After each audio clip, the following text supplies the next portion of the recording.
Well, good afternoon, everybody. This is Charlene. I'm the Senior Director of the IPC Education Foundation, and it is a wonderful pleasure for us to introduce you to Kelly Scanlon. She is the Director of Environmental, Health and Safety Policy and Research at IPC. It is a mouthful title, and that's a very important topic. She will present on the fundamentals of conscientious engineering. As you all know, Aaron Burney is with us. Everybody on the call knows him as our education manager, program manager. So thank you, Aaron. Any questions, you can type it in the text box and Aaron will be able to take care of that. But I'm more than welcome and happy to give it over, and Kelly, do your thing. Good. Thanks, Charlene, and thanks, Aaron, for inviting me, and thanks, everyone, for being here today. I know we are recording this, and so for future audiences, thanks for tuning in at a later date and time. We hope that this is something intriguing and interesting to you. So as Charlene said, my name is Kelly Scanlon. I work at IPC with Charlene and Aaron. I'm in a different team than they are. I'm in the Global Government Relations team, and I'll tell you a little bit more about that in another minute. But I did want to tell you guys, because there's a lot of students here on our webinar with us, as well as their faculty mentors, that my path to where I am now did not necessarily start where I am now. I'm doing a lot of policy work and some research, but I started really as a scientist. My bachelor's degree is in biology. I went on to get a master's degree, specifically a Master of Public Health, in the discipline of environmental and occupational health. I was working for many years before I decided to go back for my doctoral degree. So I have my doctorate in public health. So it's a DRPH. Like a PhD, a Doctor of Philosophy, it's a terminal degree, meaning it's the last stop on your academic journey, but it's specifically within the discipline of public health and is focused in on environmental and occupational health. So kind of arrived at this through this policy position, first through being a scientist and realizing that the power of data and information can be useful to your scientific studies, but also really useful to policymakers. So I'm also a CIH. These are weird letters. They stand for Certification in Industrial Hygiene. And that means I'm board certified in the practice of industrial hygiene. Industrial hygiene is a way of making sure we're anticipating, recognizing, evaluating, controlling workplace hazards and exposures. So it's really an archaic term, but a cool one, in that we get into making sure workers are safe. So as I said, I'm on IPC's Global Government Relations team, and we are headquartered in Washington, DC, where today it is well over 90 degrees Fahrenheit and very warm. Okay. So I wanted to start with kind of the bottom line up front. What are the fundamentals of conscientious engineering? We're going to go through this, but this forms kind of an outline for what you guys need to know about. What do I mean by this term? First, I want to give credit to one of my professional colleagues, Brooke Sandy. She introduced me to this term, conscientious engineering, and it really resonated with me, being that I'm in environment, health, and safety, meaning that we want to bring a level of awareness and ethics to our engineering that does make considerations in respect to the environment. It's a broader term than that, though, and it can mean a lot of things. And so today you guys are kind of my experiment in that we haven't really talked about this before. So this is fun for me to be introducing this term to you and exploring some of the facets or tenets of what does it mean to be a conscientious engineer. In your profession, you are going, whatever type of engineering you end up in, but for making electronics maybe, you're going to be challenged to find solutions that are really applicable to many populations, meaning you have to consider life cycle impacts. You have to consider circularization of the products you're using and what happens to them at end of life. You're going to have to think about safer chemistries and sustainable options. And so that kind of global applicability, how do you go about doing that?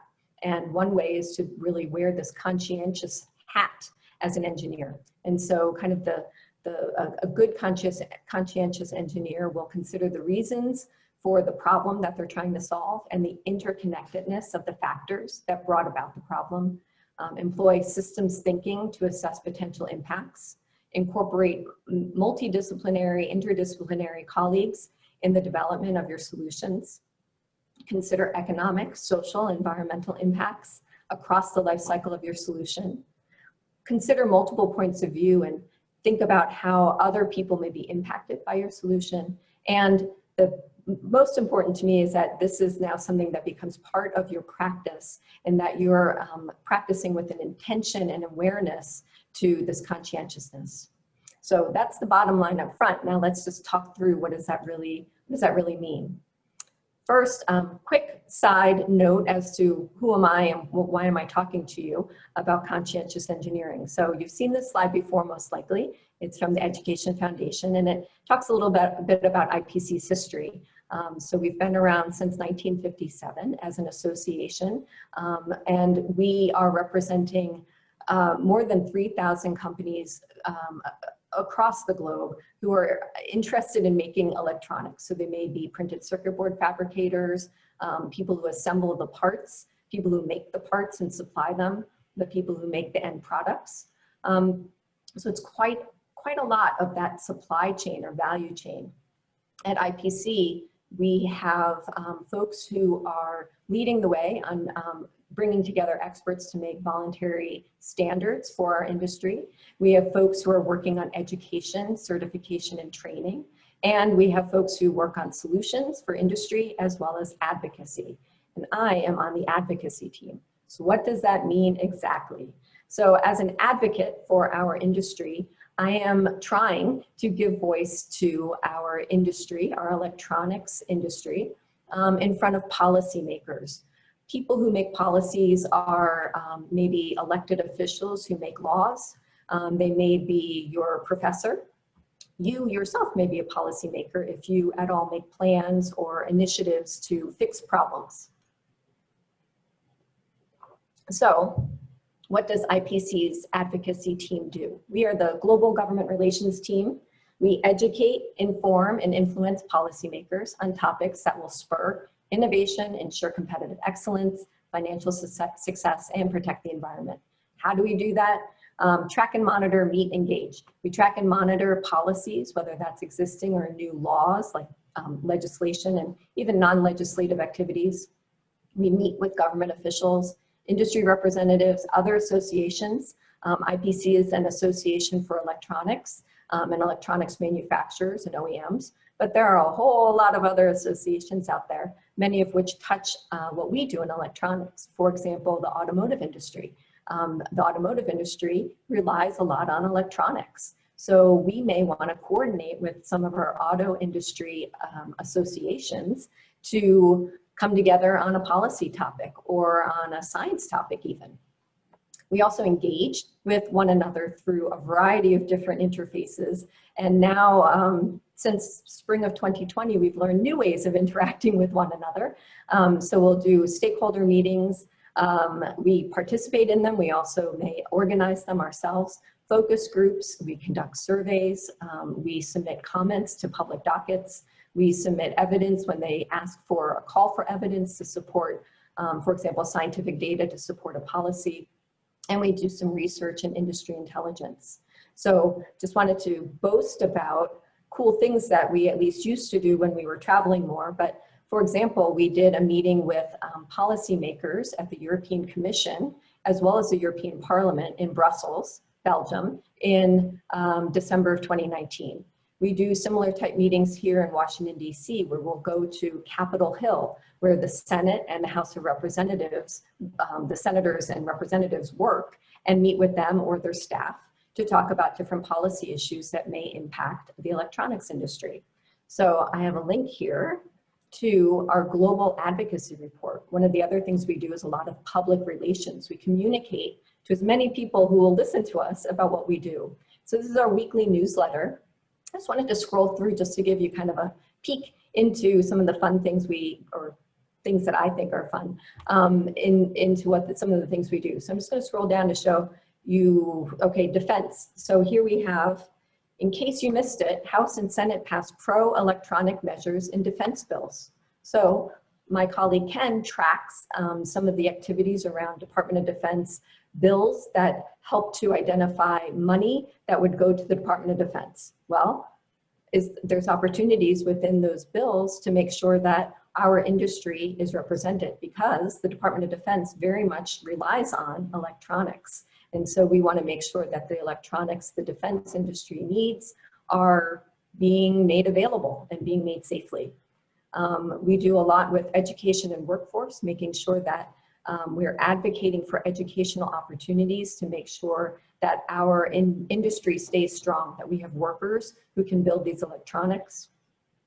Here's environment, health, and safety, my favorite topic. And we are posting about different activities that are happening. The US chemical data reporting period is still open. If you're making chemicals that the US EPA, Environmental Protection Agency, cares about, you got to report that to a database. So we're giving information about that. We've got activities in the European Union that we're reporting on, trade and supply. So just this really broad range of topics that may, again, touch on economic, social, and environmental components of our industry. So what does that mean for what I do in environment, health, and safety? This slide isn't meant to be really understood at its core, but it was really a way of me just kind of boasting about all the cool things I do. So we talked about what do we do in government relations. We track and monitor, we meet, and we engage. Well, just recently, this is from a meeting agenda I put together for a different meeting. We're tracking and monitoring, for example, this first one on PFAS. What are PFAS? There's these chemicals, per and polyfluoroalkyl substances. Turns out these chemicals, there's a whole lot within that family, and they're pretty persistent in the environment. Not all of them, but some of them. And so they're also used in a whole lot of different products, including some electronics. So if we've got these chemicals and it turns out that they might be persistent in the environment and some might not be so good for human health, there's a lot of environmental policies emerging at the state, federal, and even other countries other than the US. These policies may change the way we engage with those chemicals, the way we purchase them, the way we use them. And so I need to know, how does that chemical, how critical is that, are those chemicals to electronics? Because we don't want to be working with unsafe chemicals, but if they're critical to the performance of the electronics, how do we continue to advocate for their use safely, safe use of these chemicals? I meet with lots of folks. Oh my goodness. I'll highlight this one, the EPA TSCA CDR team. What the heck's that? The US Environmental Protection Agency has a law that they make sure is in place, the Toxic Substances Control Act. They have this chemical data reporting team. They were putting together a fact sheet specific to printed circuit board fabricators and manufacturers. So we met with them to bring our expertise to them to make sure that that fact sheet was accurate and timely and relevant. We also put together comments to the public docket on proposed rules or notices. Here's an example of regulations.gov here in the US. This is a place where you can submit comments to the federal government to say, hey, you asked for our input. Here's a way that we give it to you. And IPC put forward a comment on downloading. This is specific to draft scopes of the risk evaluations for 13 chemical substances. And I know it might be boring to some of you. The point is that they had a call for information on different types of chemical substances. And so we were writing back specifically about TBBPA, tetrabromobisphenol a chemical that's a flame retardant used in laminates that make printed circuit boards. So these are some of the things that I do. Why does that matter to you as the burgeoning conscientious engineer that you are? Because I don't want to be solving problems. I would like to prevent problems from happening, specifically when they come to human health and the environment. I want to make sure that we're preventing harm to human health and the environment. And for example, through selection of chemicals, we want to be using chemicals that work, but also depending on their use, can be used safely across the life cycle. So you as an engineer need to help me to solve problems that don't create more problems. For example, specific to human health and the environment. So what is a conscientious engineer? Your task as an engineer is to build this bridge.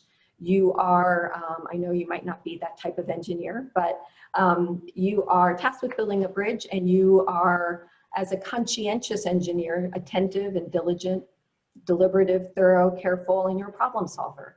You're going to determine the width of the bridge, the materials that it needs to be made from, the timelines and deadlines that need to be met, the carrying capacity, etc. However, is it really that easy? Where you have a problem, many problems, that have only one solution? Can it be this easy that one solution fits all of the different problems that may have resulted in the need for this bridge?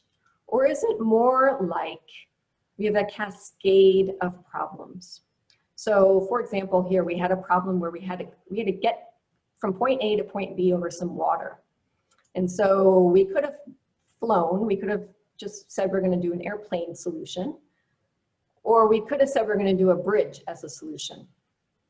Is that the end of your decision making? Is that the end of your obligations? Is to say bridge is solution, done? Or is it really the case that as we build this bridge, we end up with some additional questions or problems that need to be resolved?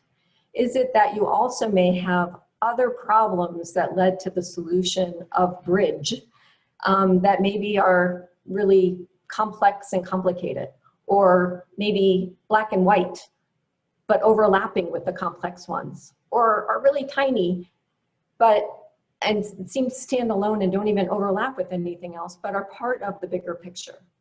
So as a conscientious engineer, you are trying to prevent the cascade of problems. So you are, as a conscientious engineer, influenced by your conscience, guided by your moral sense of right and wrong, aware, thoughtful, and working with intention. I am hopeful that in your various academic career activities, as well as professional, that you come across guidelines for ethics, engineering ethics, as well as other professional ethics. This is not very different from that, but this is really a way of being such that you incorporate this into your practice. And so when you're tasked with being a conscientious engineer who needs to build a bridge, how do you build that without causing more problems? And so at the beginning, I went through some examples of the tenets or facets of a conscientious engineer. So you need to consider the interconnectedness of factors that resulted in the problem. Why do you even need this bridge? Is it because you need to get from point A to point B? Is it because the old bridge that was there is crumbling? Is there some other, what are the drivers for the need? What are those problems? And really understanding that many of those problems may be interconnected, and that if you fix one, do you fix all the rest, or do you cause more for others? You want to use systems thinking. So you want to consider how systems thinking is a way of thinking, considering how many parts work together instead of individually. So you can talk about concrete, or you can talk about concrete as a material in context of other materials that will be needed to be brought on site in order to build your bridge. You want to consider economic, social, and environmental impacts across the life cycle. Well, hey, as a conscientious engineer, what are the life cycle stages of this bridge? Well, we have to think about raw materials that are going to go into making the bridge, how we're going to manufacture those materials and transport them to the site where the bridge will be made. We need to consider how that bridge is going to be used, who is going to use it, and how will it be maintained. And then what is its lifespan? Is this a 50-year bridge, a 100-year bridge, and an end of life? At the end of that bridge's lifespan, what happens to it? What are the energy requirements at each and every single one of those life cycle stages? What are the chemicals and materials needed at each of those life cycle stages? What are the impacts to the people, the workers who are affiliated with each one of those life cycle stages? As a conscientious engineer building this bridge, you are also going to listen to multidisciplinary voices, meaning that as you come up with your bridge solution, it is recommended that you're finding the voices of others within engineering and outside of your discipline. For example, people like me in public health or environmental health who are willing and able to participate in dialogue around how the solution will impact others. And you want to consider that solution, the bridge, from multiple points of view. For example, what happens if your house is underneath where that new bridge is going to go? You might want to know about this new bridge being built. So I want to transition to how can you build electronics better as a conscientious engineer. I would say that if you are a conscientious engineer, you're already building electronics better. What does that mean? Well, here's a quick case study that I wish all of you could fix today for me, but I don't think we'll get there quite yet, but I'll take any novel solutions. Okay, so we have a problem. The problem is that when we make electronic products, they have a tendency to overheat. Not all of them, but some of them. And so we want to make sure that the printed circuit boards where all the activity happens do not catch on fire or are not prone to smoking or possibly sparking or igniting. So many years ago, decades ago, the solution was that you can add a chemical flame retardant, and there were different flame retardants. Here I'm just showing, for example, chemical flame retardant 1 and 2. So you had these as solutions, and that should be it, right? That's the solution. But indeed, no, there was a cascade of problems.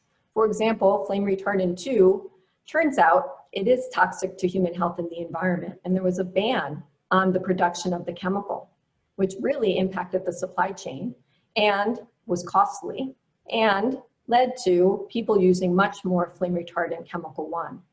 Maybe that one isn't so bad for the environment or human health, but it turns out that as a worker working with that chemical, you do need workplace protections like engineering controls, like ventilation, or even personal protective equipment like gloves to work safely with that chemical.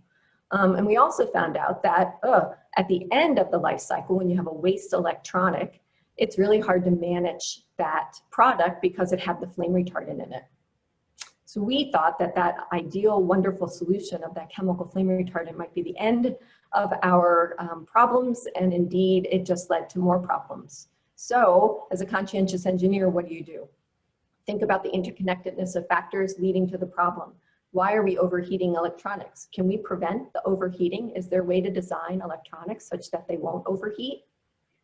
Can we use systems thinking where we think about how, again, multiple things fit together in space and time as opposed to thinking about individual solutions or components or chemicals? Can we consider economic, social, environmental impacts? Maybe if we thought about that earlier and knew that those chemicals were potentially going to be dangerous or difficult to work with, we would have designed something or made something better. We want to consider multidisciplinary voices, and we want to consider the points of view of multiple people who will be using this. So as a conscientious engineer, what's a better solution, or what's a better way to address the problem of overheating electronics? And I think we can come up with so many different types of solutions. So I'm going to wrap here, and in closing, we're going to just keep this on the screen here as our fundamentals of conscientious engineering, these tenets. As I said at the beginning, this is a fun and new concept that I'm sharing with you guys. It's not the end all be all. It may not even be right, but it's something that I wanted to propose to you and have the opportunity to talk about, because I do think it's important for our students and our academic folks, colleagues, to be teaching this and incorporating it into practice so that we can be making better solutions and building our electronics better. So thank you. Charlene and Aaron, I'm going to turn it back to you. I haven't been paying attention if we have any Q&A, but I'm happy to take questions and answers or questions from the audience now. Hey everyone, you are welcome to post in the chat. And I believe that we had a question that's been answered. So if you have questions for Kelly, you're welcome to post in the chat. We could also, I believe, let you speak. I can allow people to talk if you want to raise your hand or something like that. Aaron, you have so much power. It's great. Yeah, right. I think you have the same power. Oh, I have so much power. Good. Yeah, I'm just now looking at folks. Good. Thank you all for joining. I am curious if anybody's already a self-declared conscientious engineer, or if they feel like maybe they just learned something new today that maybe they'd want to incorporate into their practice. Or they may all be shy. Well, yeah, we do have a question. Okay. So I have a couple. Let's start with, where can we learn more about conscientious engineering? Yeah, so I think thank you for that question, because we don't, where can we, so one is, this is not a discipline. This is a term that we've come up with. I cannot refer to a textbook or a peer-reviewed journal article other than going back to our kind of engineering ethics. So to learn more about this, I'd say we have an obligation on ourselves to start coming up with and implementing these tenets in practice. And so within IPC, we've started to talk about how to incorporate conscientious engineering tenets into the work we do, not just through forums like this where we're educating, but other things. So can this be part of our standards and in the work that I do within government relations even? And so I think the idea is, if there's an interest, I think IPC would be very interested in a forum or other discussion group where we start to fill out this idea and put together maybe a white paper or something that talks about this. And in due time, I'd like to see this again be more incorporated into other educational opportunities that IPC offers. I agree. I think standards development committees also could be a great avenue. If you, as an individual, know a specific technology well, working with the standards development committee to better that technology could absolutely be an avenue. Thank you, David, for the question. I have another one. So I'm just going to read it. This makes me think about leaded versus lead-free solder. I'm familiar with the idea that leaded makes a better electrical connection, but it's obviously more of a health hazard. Yeah. What other choices do we have? So great question. And that's another great case study I could have picked on instead of flame retardants, because there's this trade-off between using something that might not be all that great for human health and the environment, but sure does work well in our electronics. And we need our electronics to perform, especially in critical applications. And so with lead, lead turns out to be kind of a magic material, right? It's got a lot of interesting properties that make it quite useful. One of the properties that is not useful is that it's actually quite hazardous to human health and the environment. And it really doesn't serve any purpose in our body. It's not like a metal mineral that we take in a multivitamin. No, we don't want lead in our bodies. And so when we're working with it, how do we then, if we have to work with it safely? And so lead is used to help connect your parts to your printed circuit boards. It's used in the solder and also some other technologies, not the best word, to keep parts on the board, and does not interfere with that electrical conductivity of the board.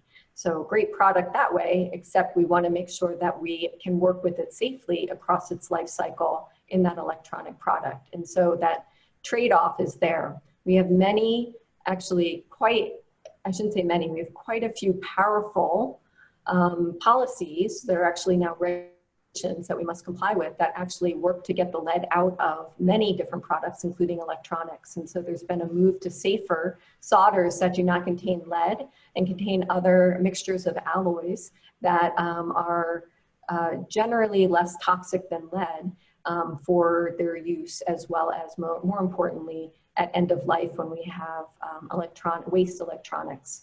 And so those policies have really driven change to find innovative solutions that are safer, but in some cases lead is still needed. And so it's a matter of, if you have to use it, how do you use it safely? Thank you. I have a few questions now, so we're getting some good feedback, and I will just go in the order that I believe they were received. Do we have, and I believe this is asking IPC directly, do we have any guide about eco-design in electronics? At this point, we do not have a specific guide or standard on eco-design. It's something that we in the government relations team have been beginning to track more closely. Historically, eco-design really has to do with energy consumption, but just in the last year really, and I think moving forward into the next few years, we're going to see eco-design blossom to include other, again, environmentally conscious aspects. And so I see a role for thinking about chemicals and materials and water. We see policies in the European Union evolving. So I can see IPC having more to do in that space, not only on our advocacy government relations team, but also possibly in our standards team. We currently don't have a policy or a guide on that though, but more to come, especially when we get questions like that from our audience. Very good. And I think that leads well into another question we received. How can one maintain the standard of conscientious engineering when working under a larger company compared to personal projects? Yeah, and so that's, I think, the broader question of how do we, and this is a question for all of us individually, as well as where we work and where we are in our corporation. If you're a CEO listening to this now, we would want you to be the person who implements this cultural way in your organization. So that top-down approach would be quite effective if it's the company policy to consider economic, social, and environmental impacts, and to bring, a requirement to always bringing multidisciplinary colleagues into your decision making, doing impact analyses and trade-off analyses. So if you want to, again, practicing individually, don't let anyone stop you. Don't let anyone tell you no. You want to try to do it, but it is much easier when it's supported by not only your immediate team, but then the people around you, whether that's your bosses, your supervisors, managers, etc. So I think what we want to see is more of this being incorporated and integrated into everyone's practice. And so it's a bit of a, I guess we'd say, sea change or paradigm shift. I think many folks are already doing it. They don't call it conscientious engineering, but I think we could have a movement that helps to do that. So I welcome whoever asked that question to help me lead that change. Wonderful. I have a couple more that are a little more specific. Do you see any trends in e-waste recycling? Yeah, so that's a little bit outside the, that's a whole webinar into itself. IPC is not actively engaged with the e-waste conversation. So let me start with that. In that, like Ecodesign, we don't necessarily have a guide or a framework release, but I can see us evolving there as we move to talking more about circularity. But broader than that, in the industry itself, the folks who are especially consumer products, personal computers and personal electronics, there's challenges associated with electronic waste or waste electronics and electrical equipment. It's hard to capture it, and then once you have it, meaning it ends up in the garbage maybe instead of in a place where it can be repurposed, reused, recycled. But once you do have it in that kind of recycle space, there's still a need for technologies to help actually identify and capture the content of that electronic so that you can pull out the parts that you can recycle. And so it's a broader conversation. I don't feel like I'm answering these questions very well, but e-waste recycling is still a need for innovation, and there's still a lot of room for policies that reflect the ability for us to do e-waste recycling. So definitely good trends, but haven't solved that one yet. Okay, very good. And I have a question similar to that. Michael, I'm going to go a little more generic on your question. So how are policies different from the standards? So I use the term policy to mean any instrument of change. So it could be a plan, a memo, an executive order, a law, a regulation, a bill. It's a thing that may end up affecting some sort of change, for good or bad, whatever it may be. And so I think in general, a regulation is a type of policy and one that requires compliance with it. And then if you don't comply, there's some element of enforcement or finger wagging that shame on you, you didn't comply or meet the obligations of that regulation. Okay, very good. And just sort of I'm going to pull from another question. Are there other, so we talked about lead-free solder and eco-design. Are there some other topics that the students might be more interested in to learn more about? Like what areas could they have an impact on in their lives? Yeah. Well, one thing is, I think, so when I was doing my biology degree, undergrad, I didn't necessarily know anything about engineering. That was a different school, a different, you didn't take those classes. And so I think there's this need to really do a little bit more of that cross training, whether it's on your own or being curious to take other classes in other sectors. I know you can't always do that with class schedules, but you can even audit classes. But what I would recommend is if you're an engineer, no matter what your engineering discipline, taking some environmental law classes so that you can get a better feel for what happens when decisions are made and problems are solved that actually lead to more problems. And so environmental law would be something of great interest, and even how laws are made in the US or whatever country you may be in. But in particular in the US, being familiar with the state as well as the federal ways that we go about making legislation and then regulations. It's be quite helpful to understand that to inform your conscientious engineering decisions. Okay, thank you, Kelly. Any other questions from the audience? All righty. Okay, well, thank you, everybody. Thank you, Kelly, very much for your time, Charlene. We will have this recorded. We'll put it up online. Please share with your fellow student members, and we hope everyone enjoyed it. We're hearing thanks from the crowd. Good. No, thank you. And I don't want this conversation to end. So put pressure on IPC to do more, and we'll do it. Awesome. Thank you, Kelly. Thank you, everyone. Thanks, Erin. Appreciate it. Thanks, everyone. Take care. Have a good day. Bye. Bye.